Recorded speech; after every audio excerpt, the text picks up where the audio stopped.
In 1995, something truly extraordinary occurred in the Saudi Arabian city of Medina.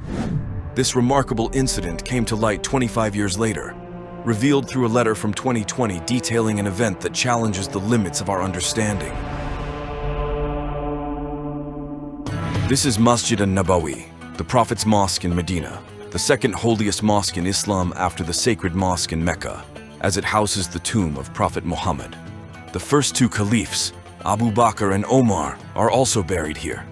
Initially, this site hosted the Prophet Muhammad's house, which he built in 622 AD, along with a mosque constructed during his time. Over time, the mosque underwent significant expansions, with Muhammad's tomb located under the Green Dome, becoming its most vital part. Now, I want to share an incident believed to have taken place in 1995. This incident is also said to be documented in the Saudi Arabian government archives. The year was 1995. The mosque's Green Dome undergoes regular cleaning, and that year was no different. A small hatch on the dome allows a limited view into the tomb. Only a few cleaning staff have the opportunity, every few years, to glance into the tomb briefly.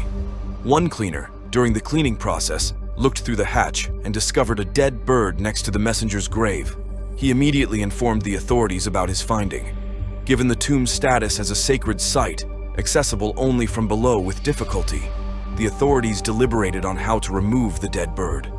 While the tomb's surrounding area is accessible to visitors, the Messenger Muhammad's grave itself is enclosed within a chamber, surrounded by walls with no windows or doors and draped in green cloth, making the grave neither visible nor accessible from outside. The small hatch on the Green Dome is thus the only means to partially view the Messenger's grave.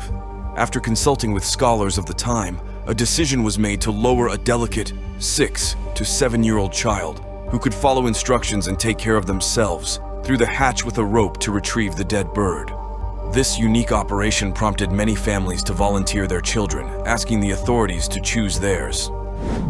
Ultimately, the right child was selected and lowered through the hatch on a rope. Meanwhile, a security officer holding the rope waited by the hatch, keeping a constant watch over the child. Unexpectedly, the child moved in a direction opposite to what the officer could see, making movement challenging for him up there. When the child ran in a different direction contrary to instructions, the security officer called out to the boy while pulling on the rope. Simultaneously, people gathered around the mosque started calling out to the child.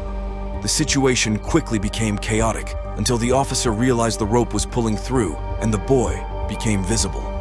After the child was pulled back up and climbed out of the hatch, the security officer brought him down to where curious onlookers had quickly gathered. At that moment, something extraordinary happened. The people and authorities saw that the child held a dead bird in one hand and some grapes in the other. Astonished, they inquired where he had obtained the grapes. As the child began to speak, the crowd fell silent. He described encountering 5 men sitting in a semicircle at the tomb, with a crystal plate of grapes between them.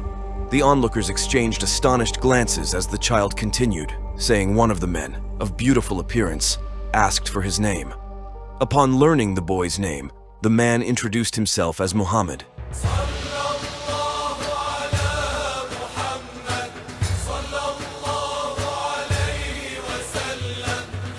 Hearing this, the people fell to their knees, overwhelmed with emotion, and began to weep. With louder voice, the boy recounted how the man named Muhammad inquired about his presence and purpose. After explaining the situation with the dead bird, the man smiled and gently touched him. Throughout his story, the boy emphasized the man's beauty. Eventually, the man gave him a few grapes, advising him to tell those outside to live in unity and peace, respecting others' rights. These were purportedly Muhammad's final words to the boy. It is believed the other 4 men were the messenger's companions, or the 4 caliphs, Abu Bakr, Umar, Uthman, and Ali. This story, lacking solid evidence and unverified, allegedly comes from a letter published in 2020 by a doctor from Istanbul. Whether true or not remains unknown, but as always, the all-knowing God knows best. Allahu A'lam.